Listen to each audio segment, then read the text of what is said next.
What could the random murder of a 6-year-old child snatched from her bed in her own home possibly have to do with national security? A May 2016 article written by Timothy Charles Holmseth asked this question, which I believe cracks open the entire case, which has had the American public fascinated, horrified, and perplexed since the 1990s. Holmseth makes the connection to Kathy O'Brien, who claims to have information on the JonBenét Ramsey case. Kathy's claims seem to be a skeleton key that opened many doors for me in researching this particular matter. Kathy O'Brien is a recovered and vocal survivor of the CIA's MKUltra Project Monarch mind control operation. Born in Michigan in 1957, Kathy was born into a family of generational pedophilia. She was sexually abused by her father from infancy. Kathy's father, Earl O'Brien, had a 6th grade education and earned his money as a worm digger. He supplemented his meager income through sales of pornography, images of Kathy and her siblings being abused. He was selling these images through the U.S. mail until one day he was caught by the U.S. government. Lucky for Earl, though, a local politician approached him with a proposition. This one particular politician that was involved in that was just a local politician at that time. And he approached my father and told him he could receive immunity from prosecution if he would agree to sell me into MKUltra mind control.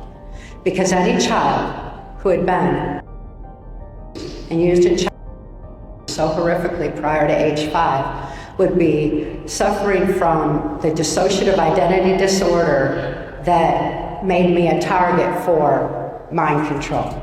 Trauma-based mind control programs such as MKUltra and Project Monarch were revealed to the public via declassified documents in the 70s and again in the 90s, with several victims giving testimony before Congress. The basis of these programs is the routine infliction of severe trauma upon a child in order to force their mind into a dissociative state, allowing them to be controlled without awareness. Up until the age of 7, children live mostly in a hypnotic state of mind, when their sense of reality is being written, which explains why they target children, specifically those that come from abusive households. Bryce Taylor and Kathy O'Brien have each described in their books how they were regularly brought to Disneyland and Disney World, where they would be tortured and raped while being programmed with Disney stories, as well as Lewis Carroll's Alice in Wonderland. This has been verified in CIA documents. O'Brien says she was tortured in a room beneath Disney World, which we know was designed by agents of the CIA, who were running this program at that time. Victims of these programs were sold into them by their abusive parents, a model we see today with parents pimping their children out to the entertainment industry.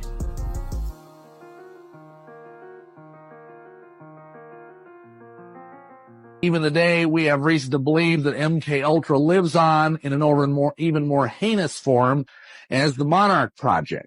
And the difference between the Monarch Project and the MKUltra Project is that it fuses child abuse with Satanism. And what happens is that under the auspices of the government, children are not only tortured and drugged and electrocuted and having all sorts of horrible things done to them, but they are also hypnotized and have scientifically inserted demons placed within their altered parts, as they are called in what used to be called multiple personality disorder. It's now called dissociative identity disorder. And by doing that, they create various kinds of slaves, super spies, super sex slaves, super soldiers. And this is a very dismaying part of what the government is doing, but this is one of the many black projects that it is unknown to most, probably 99% of the American people. As soon as my father sold me into the project, he was flown to Boston, Massachusetts, where the Catholic faction, the Jesuit faction of Project Monarch was being run by cardinal law. My father was trained by cardinal law on how to raise me in the project. This included human trafficking. It wasn't called human trafficking back then. It was just being prostituted out to all the local politicians, the policemen, all the pedophile priests that were involved in my area, and those who were part of my grandfather's Blue Masonic Lodge. The Blue Masonic Lodge is where all the politicians came together and were actively part of making the plans for MKUltra mind control. O'Brien observes the evidence of the JonBenét Ramsey murder as the result of a torture session involving controlled asphyxiation, electric shock, and sexual assault during a mind control programming session. Whether little JonBenét was killed by asphyxiation or that blow to the head sort of depends who you ask. Dr. Cyril Wecht is a renowned forensic pathologist, and he points to the fact that JonBenét's head injury only produced 7 cc, or about 1.5 teaspoons of blood. As such, he believes that that injury was inflicted after JonBenét was already deceased as a result of ligature strangulation from that cord around the neck. He believes the perpetrator inflicted this injury to cover up the actual cause of death, which is asphyxiation. What do you think?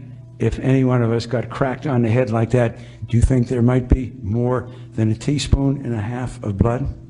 She was already dead. That blow was inflicted to make it appear that she had been assaulted by this brutal killer. She was already dead from the rope around the neck that produced cardiac arrest. Both examining physicians also agreed that there were signs of sexual abuse, both from the night of her death and prior chronic sexual abuse. It is not in dispute that the child, both on the night of her death and leading up to it, was being sexually abused. That's an important factor. Then there's the stun gun question. Sources say injuries on the little girl may have come from a stun gun. Unless some other evidence is presented to me, the most likely explanation for those injuries is that they were caused by a stun gun. The Ramseys deny owning one.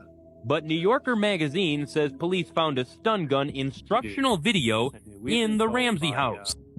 So this is a confirmed fact that a stun gun instructional video was found in the Ramsey household. According to Kathy O'Brien, this was a military instructional video called How to Create a Mind-Controlled Slave Using a Stun Gun. She states that she is the victim in the video, and it was filmed in Huntsville, Alabama by U.S. Army Ranger Colonel Michael Aquino, who is a confirmed Satanist and a founder of the Temple of Set. Intelligence agencies have infiltrated and created some satanic groups, with the resurgence of these groups beginning in 1966, particularly with the birth of the Church of Satan, founded by Anton LaVey. LaVey's most famous associate is the National Security Agency General Michael Aquino. At the time of his membership in LaVey's group, Aquino was an Army specialist in intelligence and psychological warfare. In 1973, he became the executive officer of the 306th Psychological Operations Battalion, contemporary with his founding of the Church of Set. General Michael Aquino wrote, "From PSYOP to Mind War, the Psychology of Victory." Aquino's thesis stated that enemy populations could be subdued by inflicting a state of psychological terror and feelings of imminent destruction. He discusses the use of psychotronic weapons or electromagnetic weapons that influence the mind. Kathy, along with other survivors such as Bryce Taylor and Paul Bonacci, have identified Colonel Michael Aquino as one of her sadistic MKUltra programmers. O'Brien maintains that her programmer displayed satanic power in the form of high-voltage stun guns he used on her regularly. According to Kathy, Aquino's mind control programming was administered with high-tech efficiency, quickly erasing her previous handler's influence. She underwent programming torture sessions with Aquino on other military posts and a NASA flight center, all in the state of Alabama. Aquino programmed Kathy according to her owner's specification, including sadistic sex, covert CIA drug muling, blackmail, and prostitution operations. While Kathy was an MKUltra slave, she gave birth to her daughter in 1980. Aquino also began utilizing all the latest mind control modalities on Kathy's daughter by age 2, with sexual assault and stun gun torture, shattering her mind prior to her base personality forming. To this day, both mother and daughter carry the physical and emotional scars of Aquino's work. Aquino and his fellow intelligence operatives within the Temple of Set demonstrate a clear link between occultism, which means hidden knowledge, and mind war. Isn't that the very essence of magic, to manipulate the mind? To me, this is where the darkness comes from. This is the CIA's operations, Bluebird, Artichoke, MK Ultra. These were cynical manipulations of human consciousness, disregarding any ethical or moral considerations. Now, when it comes to this stun gun instructional video found in the Ramseys' home, Kathy states that high-profile attorney Alan Dershowitz referred to this military video found in the Ramsey home that it was censored under national security. And given the information I've shared with you thus far, you can start to see why that would be censored, as being part of a highly classified government operation. The Ramseys have addressed this video that was found in their house in their book, Death of Innocence, on page 195, writing, quote, "Later in July, I had learned that stun guns can be bought at spy shops.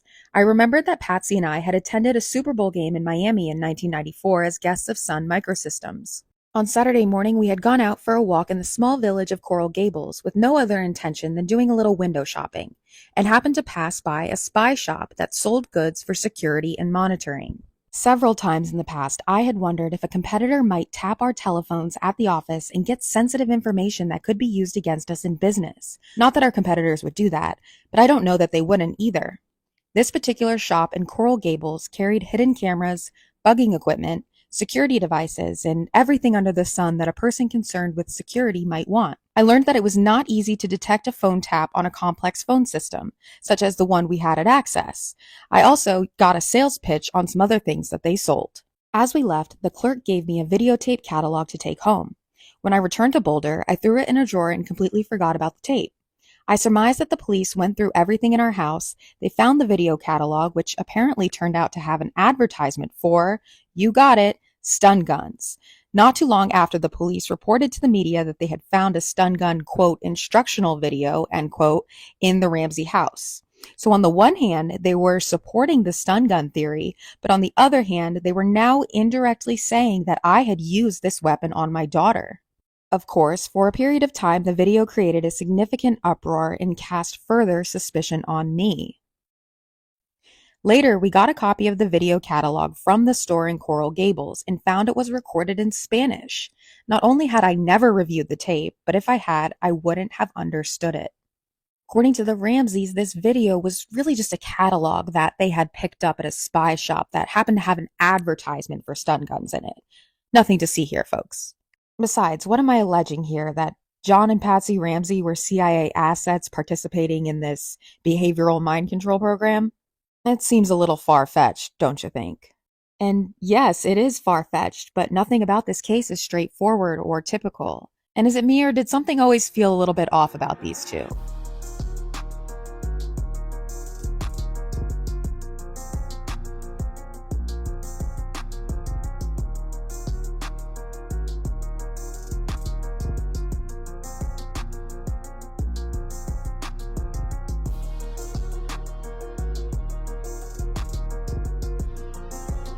Patsy was once a beauty queen and had been crowned Miss West Virginia. John was a Navy pilot and a divorced father of 3 children when he and Patsy met. Home had been Atlanta, Georgia, where JonBenét was born in 1990. The family moved to Boulder the next year to expand John's software company. The business grew quickly. The Ramseys owned a private plane and bought this 7,000 square foot house in town. John's company, Access Graphics, had cleared $1 billion in profit that year. What we saw in still photographs and in videos was a child dressed like an adult, very suggestive in many of these pictures, lipstick, mascara, moving around on the stage on these beauty pageants. To many people, this looks perverted. Therefore, there's got to be something wrong here. There is something wrong here if someone thinks that looks perverted. JonBenét was an entertainer. She would entertain at the drop of a hat. Little girls dress up and play dress up. You yourself had entered beauty contests. Yes. I'm a junior at West Virginia University. So this was, what, fun for you both It to was have the to do most this? wonderful time of my life. It's not unlike a father who enjoyed playing baseball as a child. He wants to impart that same love of the game with his son or daughter. There's just absolutely nothing wrong with it. They called JonBenét a 6-year-old Lolita, a punt-sized sex kitten. The people that look at these things and see something perverted, that didn't come from JonBenét. That's coming from the viewer, not the child. There are quite a few indicators that Patsy Ramsey may have been born into a Luciferian/Masonic family. Similar to Kathy O'Brien, I have to wonder if she was also used for monarch programming. You say neither, and I say neither. Patsy always liked to be in the limelight, and she was in the pageant system. Let's call the whole thing off. Patsy was born just 1 year before Kathy in December of 1956. As Kathy describes in her book Transformation of America, it's quite common for MKUltra handlers to cross-program between mother and daughter, and that seems to be somewhat evident between Patsy and JonBenét. Also, just a side note, she died on June 24th, 2006, reportedly of ovarian cancer, and I just have to point out that this date, when added up, adds up to 666, so do with that what you will. There's a good deal of Masonic symbolism in JonBenét's pageant outfits, as well as in their home, and John is seen a time or two on TV throwing this Masonic square and compass symbolism.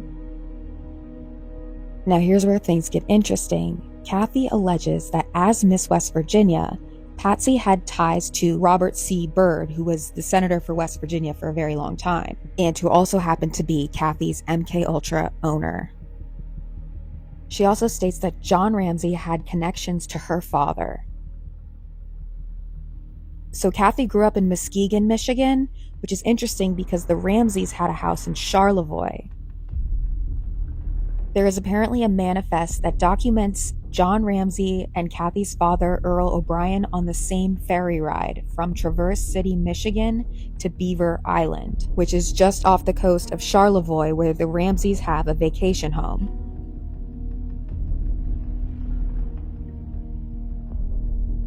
According to intelligence insider Mark Phillips, Beaver Island is an identified mind control training center associated with the Jesuits.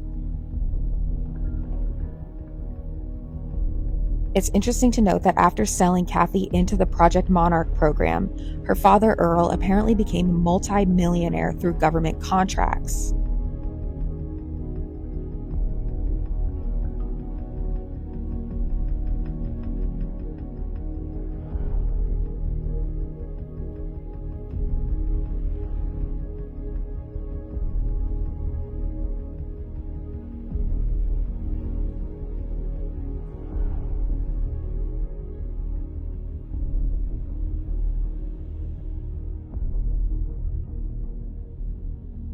John Ramsey's attorneys also provide some interesting connections worth looking at. Haddon Morgan Foreman is a Denver-based law office known for representing high-profile elites such as Ghislaine Maxwell, Harvey Weinstein, and Hunter S. Thompson. Here is John's attorney Hal Haddon photographed with his apparently good friend Bill Clinton, who was president at the time this all went down, by the way, and who we now know apparently likes them young according to newly released Epstein files. The firm is also said to have business ties to Alex Hunter, the Boulder County DA who has been accused many times of giving the Ramseys special treatment. Here's a graphic I found online that does a good job of showing just how well connected the Ramseys attorneys were with the Boulder DA office, as well as several other prominent members of society.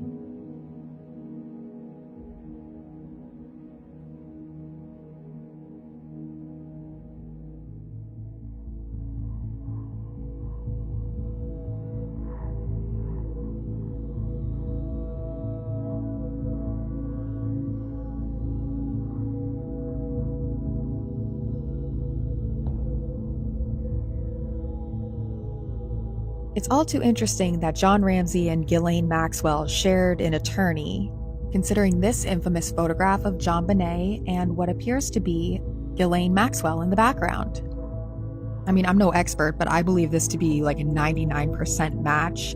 Look at the shape of the eyes and the point of the nose, the width and the arch of the eyebrows, the skin tone, the hairline, even the dimples seem to all line up pretty perfectly. You can really tell in this one with the eyes, the eyebrow, the point of the nose, and even the cheekbones are like an identical match.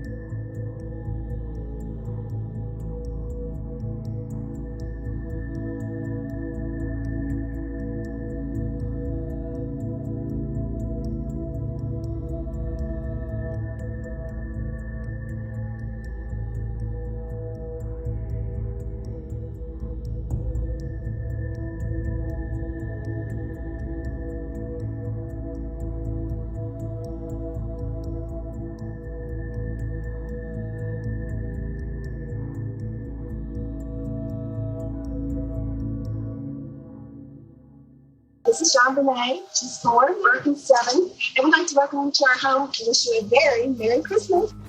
We're going to solve this case, but we're going to do it our way. As Boulder's district attorney for 26 years, running the last 7 terms unopposed, Alex Hunter is certainly popular. Veteran reporter Juliet Whitman outlined a sampling of cases not filed or undercharged. I think there's real fear and incompetence and laziness. Attorney Claudia Bailiff ran Boulder's Crisis Center for 5 years. She says she was so surprised at the plea bargains for child. In 1990, she prepared this formal study of Hunter's record. The most staggering statistic we came up with was of 60 individuals who were convicted of sexually abusing children or in only 1 went to prison. And we were absolutely stunned by that. Bailiff resigned in frustration.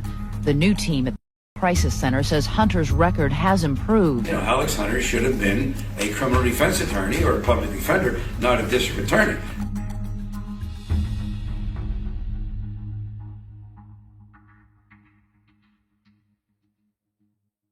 In the late 1990s, a grand jury was convened to look into the unsolved murder of JonBenét Ramsey. The grand jury indicted both John and Patsy Ramsey, issuing a true bill for child abuse resulting in death and accessory to first-degree murder. However, Alex Hunter, the DA, chose to misrepresent the findings of the grand jury and declined to move forward with the indictment.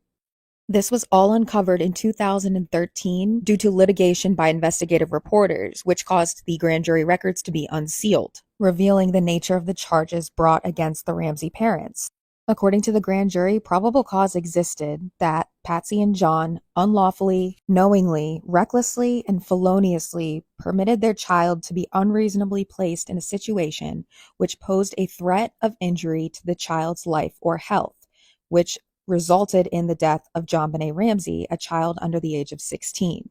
Moreover, the grand jury alleged that John and Patsy did knowingly render assistance to a person with intent to hinder, delay, and prevent the discovery, detention, apprehension, prosecution, conviction, and punishment of such a person for the commission of a crime, knowing that person being assisted has committed and was suspected of the crime of first-degree murder and child resulting in death. I should note that in Colorado, first-degree murder doesn't necessarily require premeditation. There are several circumstances that can fall under first-degree murder, such as conduct which shows extreme indifference to the value of human life and creates a grave risk of death to a person.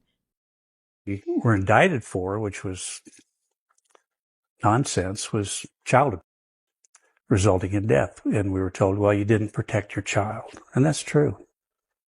I mean, I regret that I didn't set the burglar alarm or check the windows. What about accessory? They also voted to indict on accessory. Really? I didn't know that. I don't know even what that means, frankly. Meaning that you and Patsy helped someone else. Really? Well, that's absurd. It's just absurd. That you and Patsy helped someone else. Someone else. Really? Well, that's absurd. It's just absurd. The language in the indictments can tell us a thing or two about what the grand jury believed the parents' role in the crime was. For example, permit your child to be placed in a situation that posed great risk of harm. The word permit to me suggests both knowledge and acceptance of the fact that their daughter was being both sexually and tortured by way of electric shock and controlled asphyxiation, according to the evidence. Also, the allegation of knowingly aiding an individual guilty of a crime of first-degree murder or child resulting in death suggests that there is an unindicted third party who is responsible for the actual murder, but that the Ramseys helped cover it up, explaining some of the strange evidence, such as the ransom note in Patsy's handwriting. A basic review of the physical evidence, circumstantial evidence and connections, even symbolism, and finally the language in the indictments really does support the original theory provided to us by Cathy O'Brien, that the murder of JonBenét Ramsey was most likely a mind control torture session gone wrong. I think it's reasonable to deduce that her possible programmer is somebody who's high up in either the military or intelligence. After likely taking the controlled asphyxiation aspect of the torture too far, and JonBenét passed away via cardiac arrest, JonBenét's murderer and the Ramsey parents panicked and did everything they could to stage this scene, which is why it appears so incoherent and sloppy, to say the least. I suspect that the Ramseys were being paid for the essential sexual exploitation of their daughter, as well as her participation possibly in the Monarch program. I speculate that this is how John's business, which is a subsidiary of Lockheed Martin, a defense contracting company, became so successful so quickly, and how they accumulated millions of dollars, a private jet, a 7,000 square foot mansion. It all just kind of really adds up. I think the public struggled to put these pieces together for so long because, well, first of all, this concept of trauma-based mind control is unfamiliar to most.